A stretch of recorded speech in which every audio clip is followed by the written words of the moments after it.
सरस्वत्यै नमः। श्री गुरुभ्यो नमः। ओम नमो भगवते वासुदेवाय।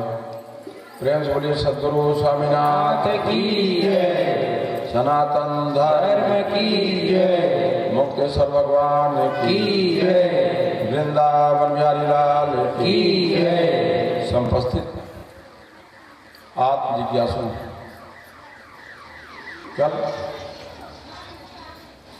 चतुर्थ श्लोकी भागवत पर्यंत कथा बताई गई। आज सृष्टि की उत्पत्ति और ध्रुवोपाख्यान के माध्यम से विमल ज्ञान का उपदेश और कपिलोपाख्यान तथा पुरंजनोपाख्यान के माध्यम से जीव और ब्रह्म की एकता पर्यंत प्रसंग बताया जाएगा। सर्वप्रथम चतुश्लोकी भागवत का पाठ करते हैं।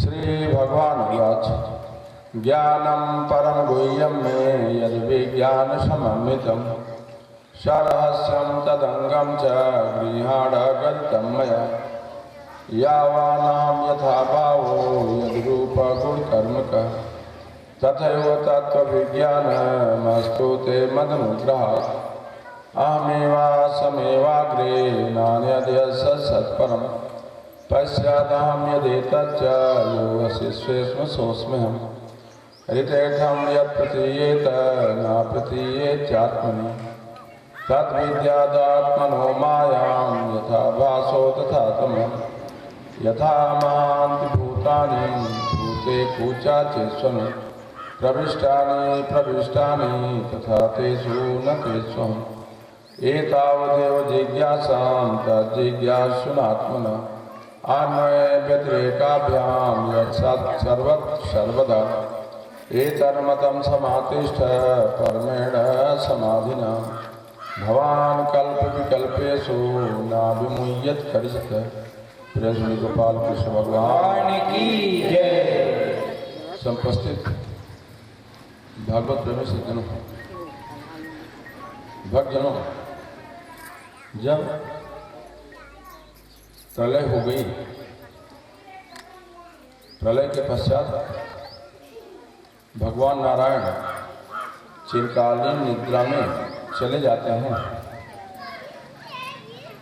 बाद में जब फिर से सृष्टि की उत्पत्ति करने की इच्छा उनके अंदर जागृत हुई तो त्रिगुणात्मक माया सतोगुण, रजोगुण और तमोगुण त्रिगुणात्मक माया को अपने हृदय में समेटकर जैसे ही चिर निद्रा से जागृत हुए,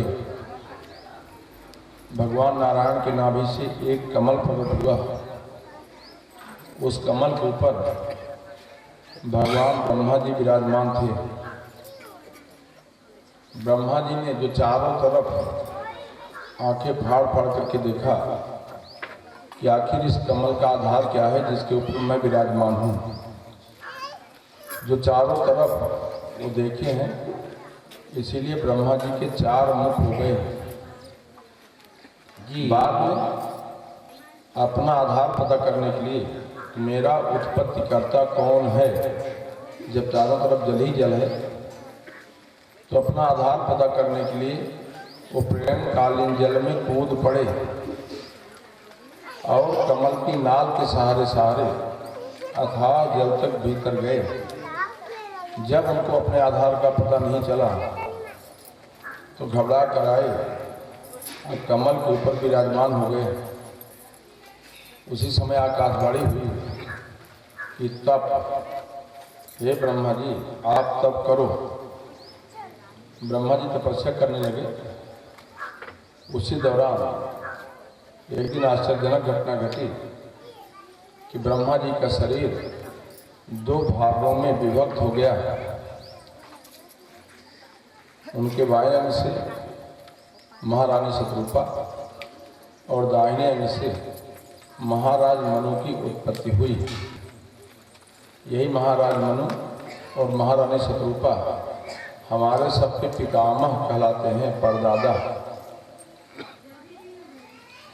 बाद में महाराज मनु और महारानी शतरूपा ने हाथ जोड़कर भगवान ब्रह्मा से प्रार्थना किया, हे पिताश्री मेरे लिए क्या आदेश है।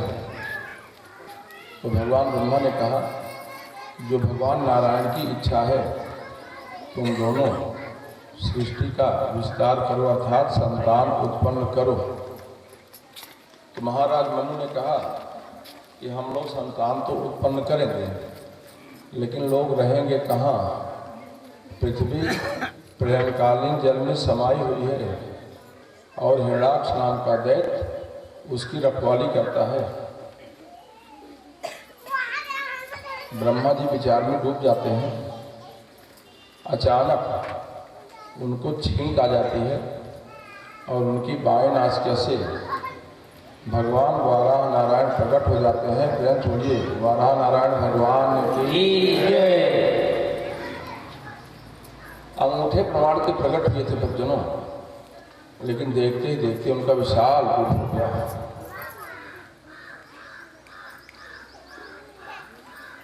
उन्होंने पूछा, मेरे लिए क्या आदेश है?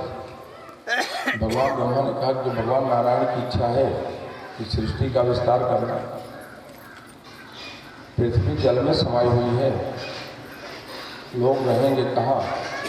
इसलिए आप पृथ्वी को जल के ऊपर लाकर स्थित कर दो। वाराह नारायण भगवान नाक बल घूर घूर घूर घूर करके जैसे जानवर सूंघता प्यारे, वैसे पृथ्वी का पता किए। बाद में प्रलयकालीन जल में कूद पड़े। वहाँ जाते हैं तो हिरण्याक्ष नाम का दैत्य पृथ्वी की रखवाली कर रहा था। भगवान वाराह नारायण अपने नथनों के ऊपर पृथ्वी को रखे और लेकर के आने लगे। तो हिरण्याक्ष बड़ा विरोध किया। भगवान ने सोचा कि इससे भिड़ने से अच्छा है पहले पृथ्वी को ऊपर लेकर के स्थित कर दें। तो उन्होंने अपने बाएं हाथ से एक थप्पड़ उसके मुंह पर मारा, उसको चक्कर आ गया, उसके नथनों से खून गिरने लगा, मूर्छित होकर के गिर पड़ा। उसी दौरान वाराह नारायण भगवान पृथ्वी को जल के ऊपर लाकर रख दिया। बाद में जाते हैं, जाकर हिरण्याक्ष का वध कर देते हैं। वाराह नारायण भगवान की जय। प्रश्न ये उठता है कि आखिर हिरण्याक्ष नाम का दैत्य कौन था? भक्तजनों, हिरण्याक्ष और हिरण्यकश्यप ये दोनों भाई थे। दोनों कश्यप ऋषि की संतान थे। कश्यप की दो पत्नियां, एक का नाम है दिति और एक का नाम है अदिति। दिति का मतलब क्या होता है? दिति का मतलब होता है द्वैत भावना। जहाँ द्वैत भावना हो, जहाँ अपने और पराये का भाव हो, उसी को दिति कहते हैं।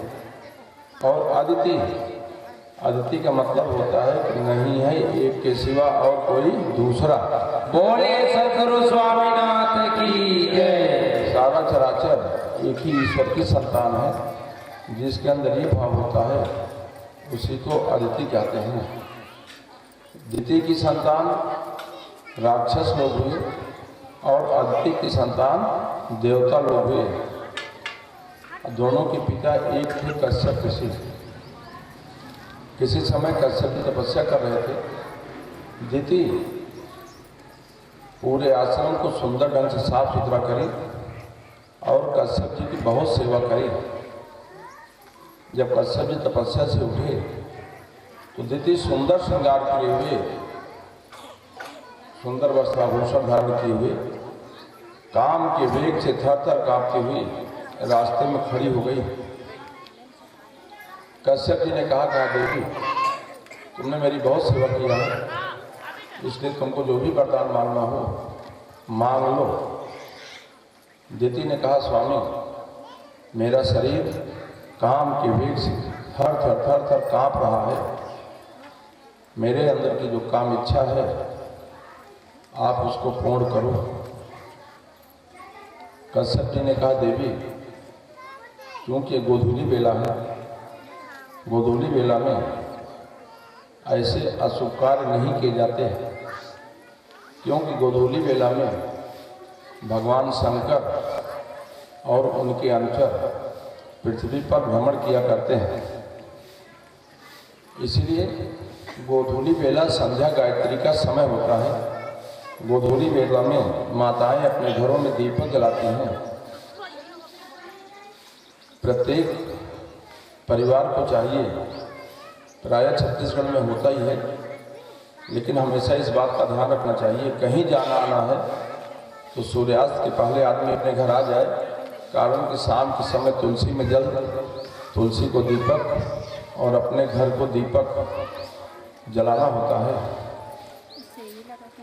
इसीलिए शाम के पहले ही, शाम को दरवाज़ा कभी बंद नहीं रहना चाहिए। हाँ, शाम को दरवाज़ा खुला रहता है, दीपक अगर जलाते रहते हैं घर में तो भगवान की कृपा कभी भी हो सकती है। इसलिए शाम को ताला बंद करके, कुंडी लगा करके घर से बाहर कहीं नहीं रहना चाहिए। तो कश्यप जी ने कहा, चूंकि ये संध्या गायत्री का समय होता है, इसमें भगवान शिव और उनके अनुचर पृथ्वी पर भ्रमण किया करते हैं, इसलिए देवी यह अशुभ कार्य के लिए नहीं है। लेकिन जानते हैं दीति का शरीर काम के वेग से थर थर कांप रहा था। वह निर्लज्ज होकर के कश्यप के वस्त्र को अपने हाथों से पकड़ लेती है। कश्यप जी दैव योग समझ करके, भगवान का विधान समझ करके उसकी इच्छा को पूर्ण किए। जब अदिति के अंदर की काम इच्छा समाप्त हो गई, तब वो क्षमा मांगती है, अपने किए पर पश्चाताप करने लगी। कहा, हे स्वामी, आप हमको क्षमा कर दो। कश्यप ने कहा, देवी, तुमने बहुत बड़ा अपराध किया है। तुम्हारे घर में 2 राक्षस वीर पल रहे हैं, जिनसे देवताओं को बहुत कष्ट होगा। तो दिति ने कहा, स्वामी, अगर मेरे पुत्रों से देवताओं को कष्ट होगा तो आप ऐसा कुछ करो, मेरे पुत्र मेरे गर्भ से बाहर ही ना आए। तब कश्यप जी ने कहा, लेकिन एक अच्छा काम है कि तुम्हारे पुत्रों का उद्धार करने के लिए भगवान स्वयं पृथ्वी पर अवतार धारण करेंगे और आगे चल करके तुम्हारे पौत्र के रूप में प्रहलाद जी होंगे। तब तो दिति जाकर के कुछ संतुष्ट हुई। ये हिरण्याक्ष और हिरण्यकश्यप कौन थे? ये दोनों भक्तों पूर्व जन्म के भगवान विष्णु के पार्षद थे। एक का नाम था जय और एक का नाम था विजय। किसी समय सनकादिक ऋषि, जो 4 भाई हैं, सनंदन, सनातन और सनत कुमार, ये दिगंबर वेश में रहते हैं, ब्रह्मचारी के रूप में।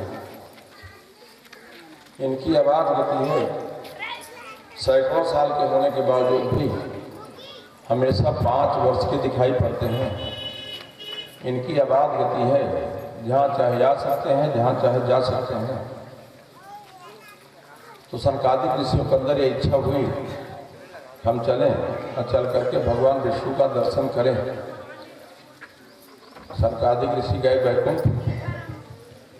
भगवान विष्णु के महल में प्रवेश करने के लिए 6 ड्योढ़ियाँ हैं, 6 ड्योढ़ी पार करनी होती है, तब भगवान का दर्शन होता है, भगवान के भवन में प्रवेश होता है। बोलिए सदगुरु स्वामीनाथ की जय। सनकादिक ऋषि भक्तों 5 ड्योढ़ी तो पार कर गए, लेकिन जैसे ही 6ठी ड्योढ़ी पर पहुंचे, तुरंत जय और विजय आकर के उनका रास्ता रोक देते हैं। कहा, इसके आगे आप नहीं जा सकते हो जब तक कि भीतर का आदेश नहीं आ जाता। सनकादिक ऋषियों को क्रोध आ गई। उन्होंने कहा, अरे मूर्खों, तुम लोगों को कौन वैकुंठ में पहुंचा दिया? तुम वैकुंठ में रहने के अधिकारी नहीं हो। क्यों? कि वैकुंठ में समदर्शियों का निवास होता है।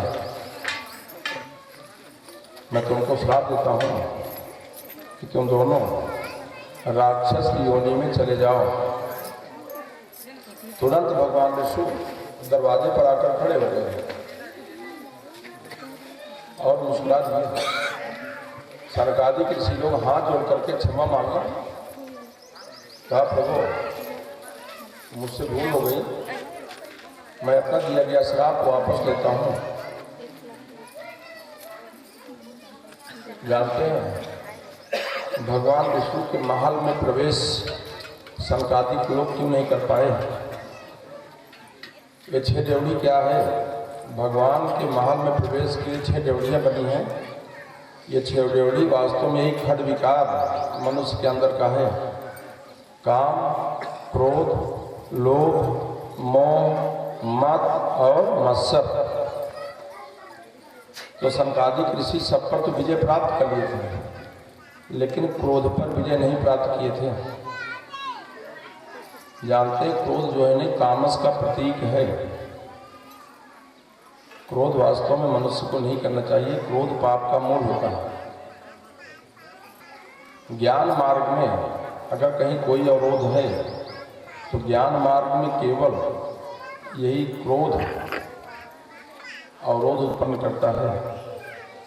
लोभ भक्ति के मार्ग में बाधक होता है। काम जब तक शरीर के अंदर ताकत रहती है तब तक तो काम के प्रति जीव का भाव होता है, लेकिन जैसे जैसे शरीर कमजोर हो जाता है वैसे ही काम अपने आप परास्त हो जाता है। लेकिन क्रोध जो है ना, क्रोध की वजह से कितने परिवार में आप जाकर के देखो तो कितने परिवार में विखंडन हो जाता है, परिवार में अलगाव हो जाता है। मनुष्य अपने इंद्रियों पर, अपने क्रोध पर काबू रख ही नहीं पाता। क्रोध आए तो कम से कम उस समय आदमी को हट जाना चाहिए, नहीं तो आप जाकर के शीशे में अपना चेहरा देख लो, कैसा चेहरा दिखाई पड़ता है, लाल बाल दिखाई पड़ता है। पानी लेकर के मुंह पर छींटा मारना चाहिए। क्रोध कभी भी नहीं करना चाहिए जी। काम का भाव मैंने बताया कि इंद्रियां अपने आप जब शिथिल पड़ जाती हैं। और लोभ भक्ति के मार्ग में बाधक होता है। स्वामी जी कहा करते थे, शास्त्रों में कहा गया है कि लोभ के कारण ही आप देखो मनुष्य जब स्वयं को जो कपड़ा पहनना होता है कितना सुंदर और कितना कीमती वस्त्र आभूषण पहनता है, और कहीं पूजा में जाता है भैया धनवान, तो वहाँ पूछता ही नहीं दुकानदार कि जो सामान ले रहे हैं किस लिए ले रहे हैं, कहीं पूजा में तो नहीं लेना है। पूजा में जहाँ वस्त्र चढ़ाना होता है वहाँ मौली धागा तोड़ करके चढ़ाया जाता है। लोभ कहीं न कहीं भक्ति के मार्ग में बाधक होता है। जान लो, अपने आप को गुलाब का फूल पसंद होता है और भगवान को कनेर का फूल चढ़ाते हैं। जानते हैं एक जमनालाल सेठ था। जमनालाल सेठ भगवान का बहुत भक्त था। वो बाजार में घूम रहा था तो उसको दिखा कि एक आदमी सुंदर कमल का फूल ठेले पर लेकर के बेच रहा था। तो उसके अंदर भाव जगा कि कमल का फूल लक्ष्मी माता को बहुत पसंद है, इसलिए आज हम कमल का फूल ही भगवान विष्णु को अर्पण करेंगे। तो जा करके पूछा कि कमल का फूल भैया कितने में दोगे? उसने कहा मैं 5 रुपए में दूंगा। इतने में वहीं यमन राज आ गया ना, यमन राज आ गया, उसको भी कमल का फूल बड़ा पसंद आया। उसने ये विचार किया कि मैं इस कमल के फूल को लेकर चलूँगा, जो मेरी रखेल वेश्या है उसके केस में ले जा करके उस फूल को लगाऊंगा तो उसका श्रृंगार बढ़ जाएगा। उसने तुरंत कहा कहा मैं इस फूल का 10 रुपये दूंगा। भगवान का भक्त जमनालाल कहा मैं 100 रुपये दूंगा। यमराज कहा मैं 1000 रुपये दूंगा। इतने में फिर जमनालाल ने कहा 10,000, यमराज ने कहा 15,000।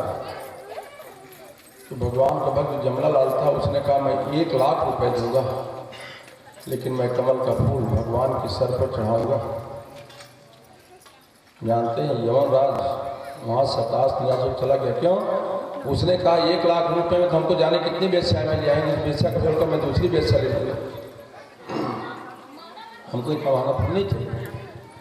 और सेठ जमनालाल ने अपनी प्रॉपर्टी बेच दिया और उस कमल के फूल को लिया, ले जा करके भगवान के जब माथे पर चढ़ाया जी, तो भगवान जो मुकुट धारण किए थे प्यारे, वो मुकुट उनके सर से गिर गया और उन्होंने कमल के फूल को धारण कर लिया। अर्थात भगवान को मुकुट उतना प्यारा नहीं है जितना अपने भक्त के हाथों से अर्पित किया गया उसका फूल प्यारा है। उन्होंने फूल को ग्रहण कर लिया लेकिन मुकुट को छोड़ दिया। बोलिए सदगुरु स्वामीनाथ की जय। बाद में भगवान विष्णु ने कहा देखो जो कुछ हुआ मेरी इच्छा से हुआ है। सावण मनंतर में यही जय और विजय लक्ष्मी जी को भी भगवान के महल में जाने से रोक रहे थे, तो कहा ये श्राप कॉलेज की डिपॉजिट था।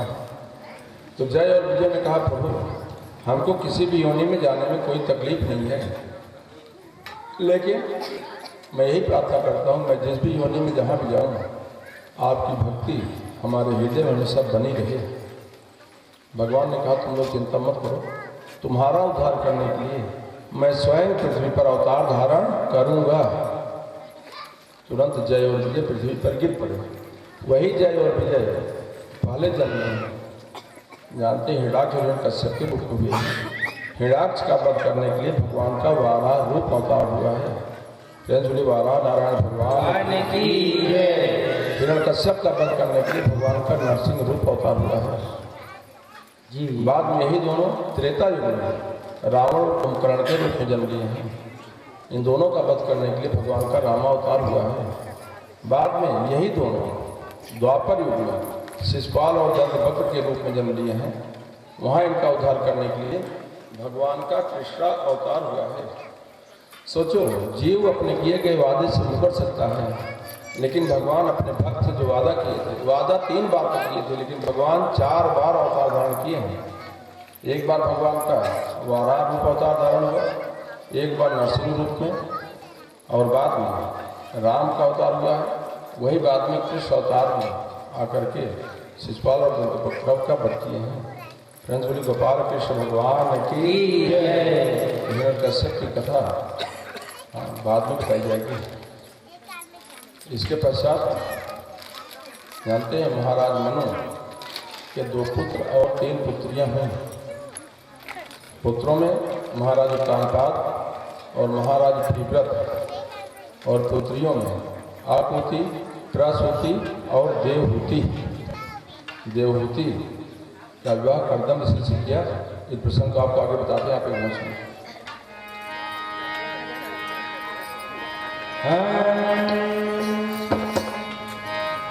बोलिए सदगुरु स्वामीनाथ की जय।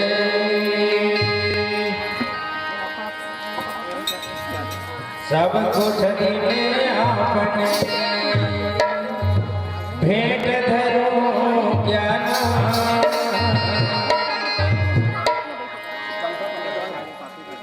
नमस्कार की भेंट धरो जोड़ो मैं दो।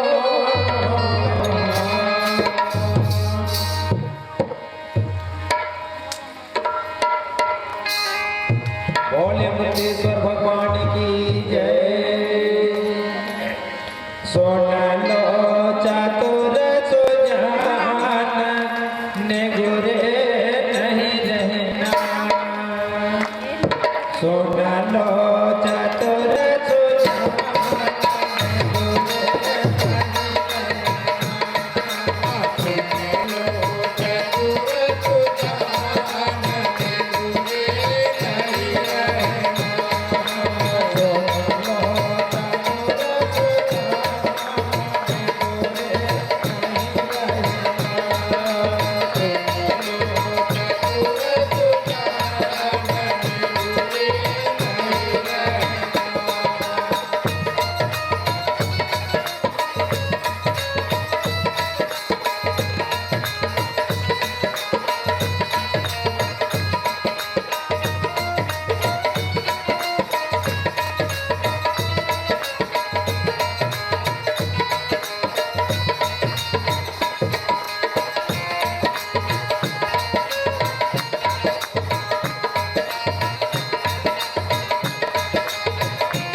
कि 2 पुत्र और 3 पुत्रियां। 3 पुत्रियां आकृति, प्रसूति और देवहूति। देवहूति का विवाह कर्दम ऋषि से किया। महाराज मनु अपनी पत्नी के साथ देवहूति को रथ पर लेकर के हिमालय के नज़दीक कर्दम ऋषि के आश्रम पहुँचे। कर्दम का मतलब क्या होता है जान लो। कर माने होता इंद्रियां, दम माने होता दमन करने वाला। जिसको अपने इंद्रियों पर नियंत्रण हो वास्तव में उसी को कर्दम कहा जाता है। जी यहाँ एक घोड़े नहीं समझ पकड़ में आते, 11 घोड़ों पर नियंत्रण करना बहुत ही कठिन काम है। कर्दम जी बिंदु सरोवर के पास तपस्या कर रहे थे। जब महाराज मनु महारानी शतरूपा और देवहूति पहुँचे तो कर्दम ऋषि ने 3 आसन लगा दिया। एक आसन महाराज मनु के लिए, एक आसन महारानी शतरूपा के लिए और एक आसन देवहूति के लिए। जानते महाराज मनु और महारानी शतरूपा अपने अपने आसन पर बैठ गए, लेकिन देवहूति विचार करती है कि मैंने इनको अपना पति स्वीकार कर लिया है। आप सोचिए अभी शादी भी नहीं हुई है, लेकिन मन से मैंने संकल्प से मैंने इनको अपना पति स्वीकार कर लिया है। तो पति के द्वारा बिछाए गए आसन पर अगर मैं बैठती हूँ तो हमको पाप लगेगा और नहीं बैठती हूँ तो अपमान होगा। तो आप विचार करिए, सतयुग की बात। हाँ, सतयुग के बाद त्रेता युग, द्वापर युग, कलयुग, उसमें कितना सुंदर विचार था। और आज क्या क्या बताऊँ। पत्नियाँ अपने पति से क्या क्या नहीं कराना चाहती हैं। बच्चों को जाओ, कपड़ा पहनाओ, तैयार करो, स्कूल पहुंचाओ, बिस्तर लगाओ, माने क्या क्या जो काम नहीं वही अपने तरफ से कहानी तो है और उनको करना है। और उस समय कितनी सुंदर मर्यादा थी। देवहूति ने विचार किया कि अगर मैं उनके द्वारा बिछाए गए आसन पर नहीं बैठती हूँ तो अपमान होगा, और बैठती हूँ तो पाप लगेगा। तो क्या किया कि दाहिना हाथ ऐसे आसन रख दिया और बगल जाकर के बैठ जाते हैं। तो महाराज मनु ने प्रस्ताव रखा, हे ऋषिवर, आप मेरी बेटी से विवाह कर लो। कर्दम जी ने कहा कि मैं जानता हूँ कि आपकी बेटी सर्वांग सुंदरी है। जानते हैं देवहूति इतनी सुंदर थी तो अपने आंगन में बैठी हुई थी। आकाश मार्ग से वैश्व वसु नाम का गंधर्व जा रहा था। जब उसने देखा देवहूति की सुंदरता को, आकर्षित होकर के ऊपर से पृथ्वी पर गिर पड़ा। कहा मैं जानता हूँ कितनी सुंदर है, लेकिन मैंने विचार किया कि मैं शादी नहीं करूँगा। एक शर्त पर शादी करूँगा, क्योंकि भगवान कर्दम को दर्शन दिए थे। क्या देखो कर्दम, अगर महाराज मनु अपने बेटी की शादी का प्रस्ताव तुम्हारे पास लेकर के आए तो तुम उनके प्रस्ताव को स्वीकार कर लेना। क्यों कि तुम्हारी पत्नी के गर्भ से मैं स्वयं अवतार धारण करूंगा और अपनी माँ को सांग शास्त्र का उपदेश करूंगा। तो वही कर्दम जी ने कहा कि मैं एक शर्त पर शादी करूंगा कि जब तक संतान उत्पन्न होगी तब तक मैं संसार में रहूंगा, और जब संतान उत्पन्न होना बंद हो जाएगी तो मैं संसार छोड़ करके चला जाऊंगा।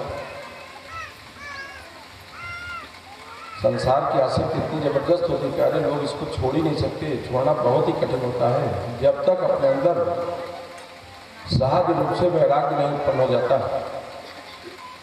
जानते एक महात्मा तपस्या कर रहे थे, लंगोटी धारण करके, कमरी बिछा करके सुंदर आसन जमा करके तपस्या कर रहे थे। एक दिन एक राजा शिकार खेलते खेलते वहाँ पहुँचा। तो जिस वृक्ष के नीचे तपस्या कर रहे थे वो राजा गया, जाकर के उनके सामने प्रस्ताव रखा। कहा आप मेरी बेटी से विवाह कर लो। तो कहा मैं विवाह नहीं करूँ। कहा आप राजा, मैं महात्मा, मैं गृहस्थ आश्रम में नहीं रह पाऊँगा। अरे कहा आप शादी कर लो, बाद में आप रहने लगोगे, हम और आप बराबर हो जाओगे। कहा चलो ठीक है। वो शादी का प्रस्ताव मान लिया। चला राजा क्या, राजा की बेटी शादी कर लिया उस महात्मा ने।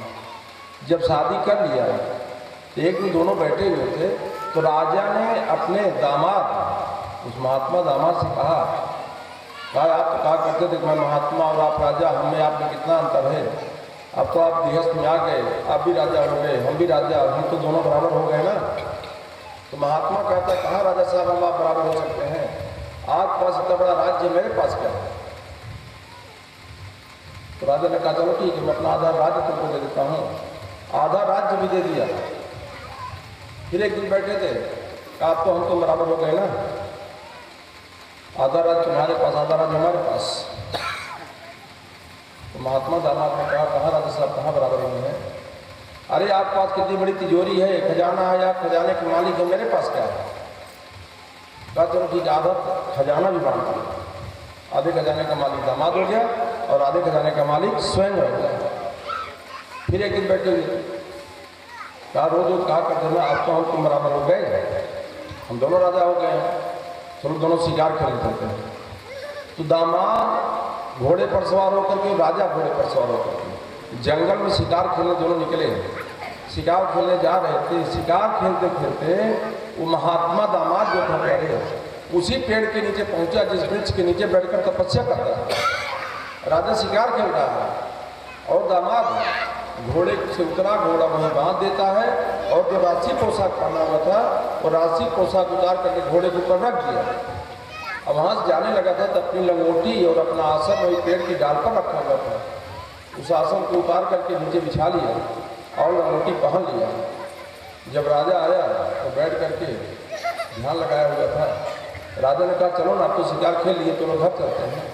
तो महात्मा दामाद ने कहा राजा साहब आप कहा करते थे ना कि हम तो दोनों बराबर हो गए, हम दोनों वास्तव बराबर नहीं, हमें और आप में यही इतना अंतर है कि आप संसार में इतना आसक्त रूप से बड़े हो कि आप संसार को छोड़ नहीं सकते, उसका त्याग नहीं कर सकते हो, लेकिन मैं गृहस्थ आश्रम को त्याग कर फिर से महात्मा का भेष बना लिया, महात्मा के रूप में आ गया, हमें आप केवल यही इतना अंतर है। तो संसार में रह करके संसार को छोड़ना बहुत ही कठिन होता है प्यारे। बाद में कहा शादी जब तक संतान उत्पन्न होगी तब तक मैं संसार में रहूंगा, बाद में मैं तपस्या करूंगा। शादी हो गई, ढेर सारा रत्न और आभूषण और वस्त्र महाराज मनु दहेज मिल गया। अब जब शादी हो गई तो आजकल कितने सुंदर सुंदर सपने होते हैं लड़कियों के लड़के के, हम फला जगह जाएंगे, हम फला जगह जाएंगे घूमने के लिए। लेकिन यहाँ जानते हैं कर्दम ऋषि समाधि में चले जाते हैं और देवहूति सारी इच्छाओं और आकांक्षाओं को त्याग कर अपने पति की सेवा करने लगे। 12 साल तक समाधि में रहे। जिसको शादी का कोई सुविधा प्राप्त हो, सुंदर ढंग से उसकी सेवा करी है। शरीर उसका दुबला हो गया, शरीर सूख गया, हाथ में मुझे काले से गड्ढे पड़ गए। देवहूति का रूप पहचान में नहीं आ रहा था। जब कर्दम तपस्या से उठे, उन्होंने देखा हमारे आश्रम में लड़की है। उन्होंने कहा देवी तुम कौन हो, मेरे आश्रम में कैसे आई हो? तो देवहूति ने कहा कि स्वामी आप याद करो कि कभी आपकी शादी भी हुई थी, मैं आपकी धर्मपत्नी हूँ। जब कर्दम ध्यान किया रे देवी तुमने मेरी बहुत सेवा किया है, इसलिए तुमको जो भी वरदान मांगना हो मांग लो। तो देवहूति ने कहा कि स्वामी अगर आपको वरदान देना चाहते हो तो हमको यही वरदान दो, जो प्रत्येक नारी की इच्छा होती है, प्रत्येक औरत की इच्छा होती है कि वो अपने पति के बच्चे की माँ बने, मेरी भी इच्छा है, मैं आपको संतान की माँ बनना चाहती हूँ। कहा जाओ उसी बिंदु सरोवर में स्नान करके आओ। गए बिंदु सरोवर में स्नान करके सर्वांग सुंदरी हो जाती है।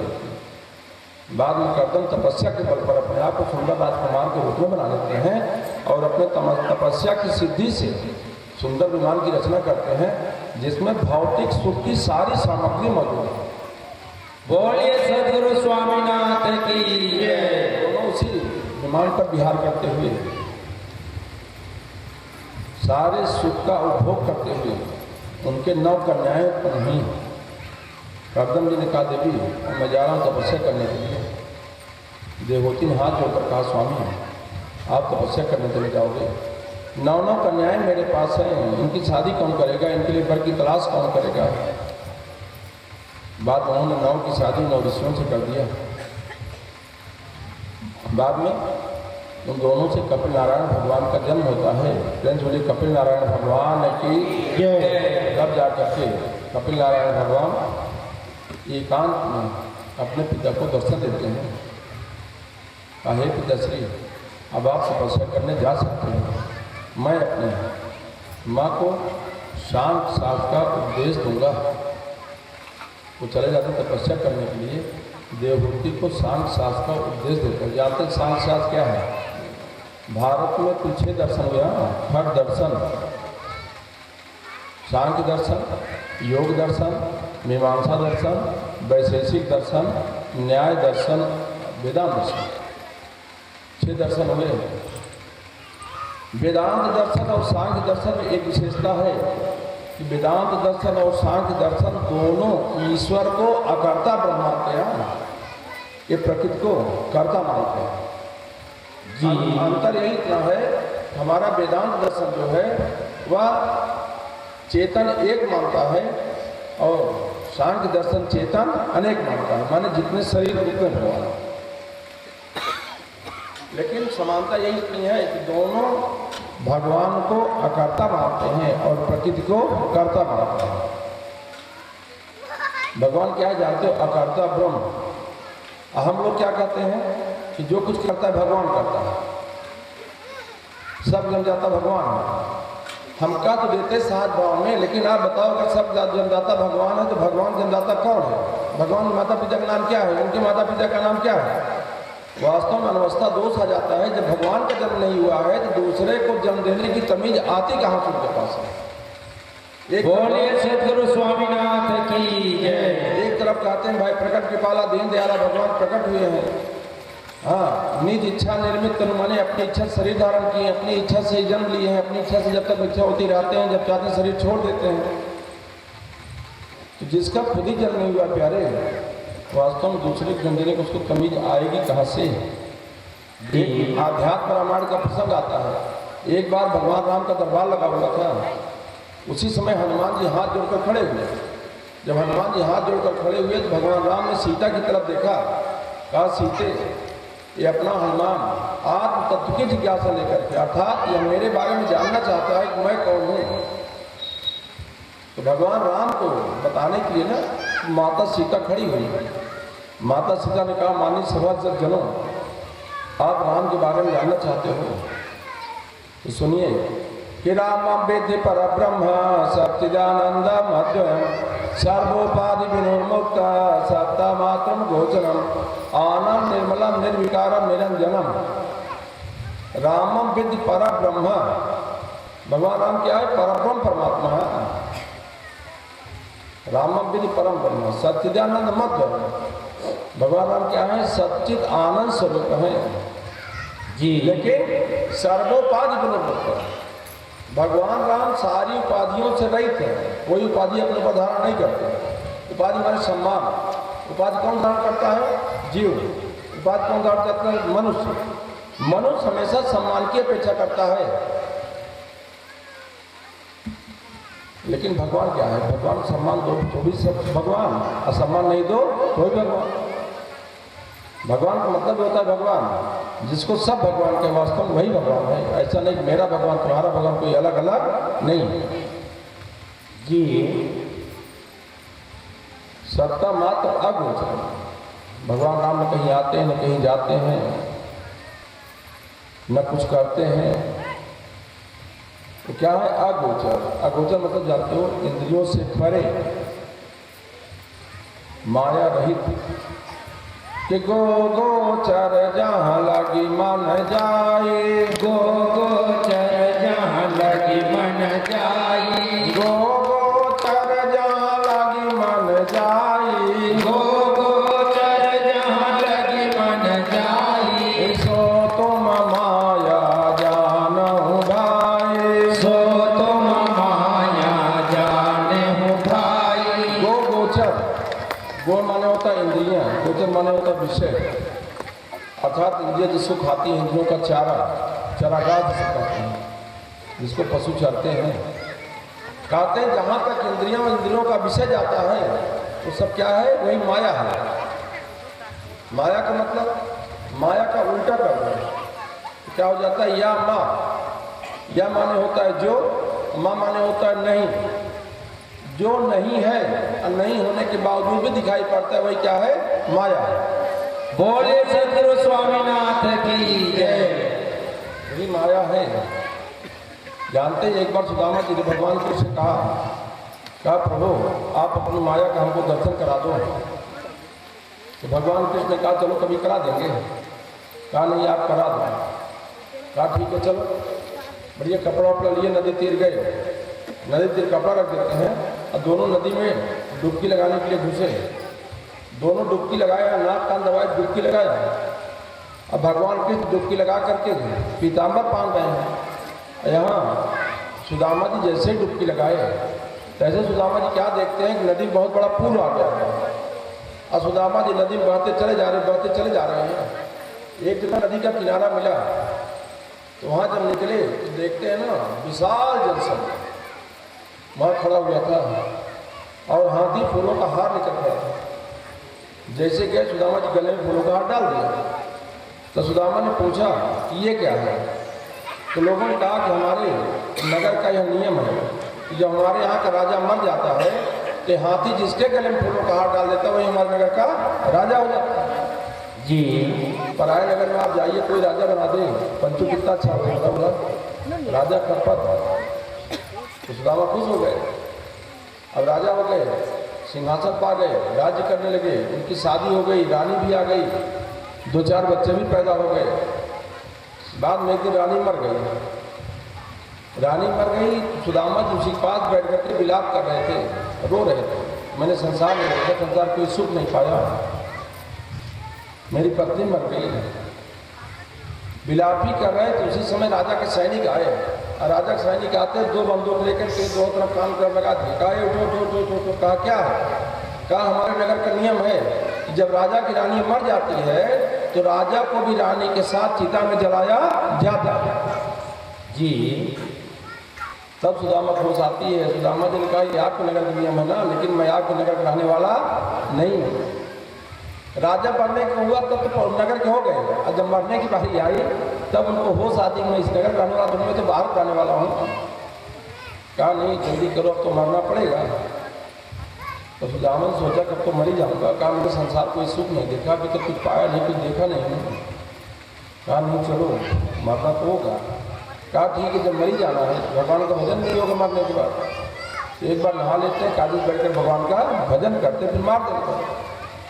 अब सैनिक लोग सोचो बंदूक लगाए पास चले जा रहे हैं और भगवान से प्रार्थना करते हैं भगवान अभी मैं मरना नहीं चाहता, अभी मैं मरना नहीं चाहता, मैं संसार को देखा ही कहाँ है।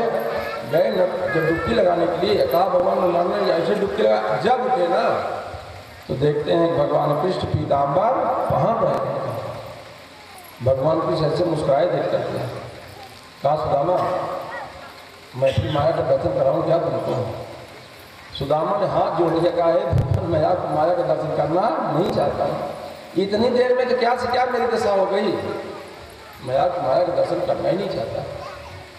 जानते हो माया से पाप तभी पाया जाता है जब आप भगवान को पा जाओ, भगवान को जान जाओ। कहते नहीं जब तक माया पर आप विजय नहीं प्राप्त कर लो भगवान को पा नहीं सकते हो। जैसे साहब से काम लेना होता है, सैबिन को पटाना पड़ता है। माया क्या है? भगवान की सैबिन। तो अगर माया को आप जीत लिए तो भगवान को पार पाने में कोई तकलीफ नहीं है।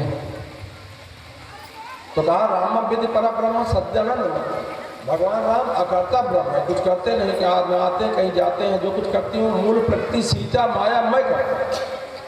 कहा मेरे अंदर भी कोई क्रियाशीलता नहीं है, कहा मैं भी कुछ नहीं कर सकती, मैं भी करती हूँ कैसे? भगवान राम का आश्रय लेकर के करती हूँ। जैसे चुंबक होता है और चुंबक लोहा इसे दूर रखो, लोहे में कोई क्रियाशीलता नहीं होती है। जैसे चुंबक के नजदीक लोहा जाता है तो लोहा अपनी जगह दोलन करने लगना, नाचने लगता है। तो लोहे का गुण है चुंबक का है, चुंबक का। जब चुंबक के क्रियाशीलता क्षेत्र में पहुँचता है तो उसके अंदर उसी की आकर्षित होकर नाचने लगता है। करे तो वैसे कहा जो कुछ मैं करती हूँ, जैसे चुंबक के प्रभाव में आकर के लोहा अपनी जगह नाचने लगता है, वैसे मैं भी जो कुछ करती हूँ भगवान राम का आश्रय लेकर के करती हूँ, मेरे अंदर कोई क्रियाशीलता नहीं है। कहा जब राम का अवतार नहीं हुआ है, मुझ सीता माया का अवतार हुआ है। विश्वामित्र के यज्ञ की रक्षा करने के लिए मैं गई हूँ। विराट वध मैंने किया है, अहिल्या उद्धार मैंने किया है। जनकपुर